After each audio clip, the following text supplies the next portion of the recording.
ফিতে কাটতে গিয়ে এই অবস্থা।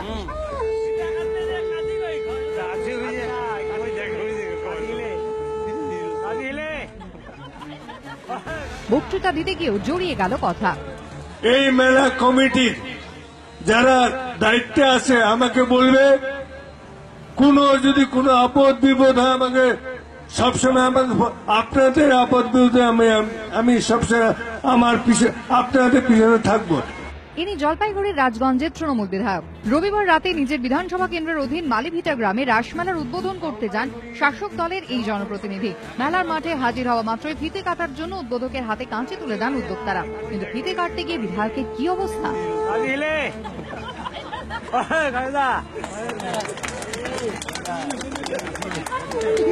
কোনো মতে ফিতে কেটে সোজা মঞ্চে চলে যান তৃণমূল বিধায়ক। বক্তা হিসেবে উদ্বোধকের নাম ঘোষণা করেন মেলা উদ্যোক্তারা।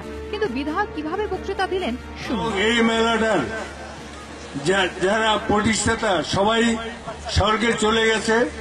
আমার এখানকার আমার ছোট ভাইয়ের শ্বশুর বাড়ি। বিধায়কের এভাবে ফিতে কাটা ও বক্তৃতা দেখে হাসির রোল ওঠে মেলার মাঠে। সাধারণ মানুষের মধ্যে শুরু হয় গুঞ্জন। কিন্তু কেন এরকম অসংলগ্ন অবস্থায় দেখা গেল তৃণমূল বিধায়ককে? সোমবার যোগাযোগের জন্য চেষ্টা করেছিলাম আমরা, কিন্তু খগেশ্বর রায়ের দুটি মোবাইল ফোনই সুইচ অফ রয়েছে।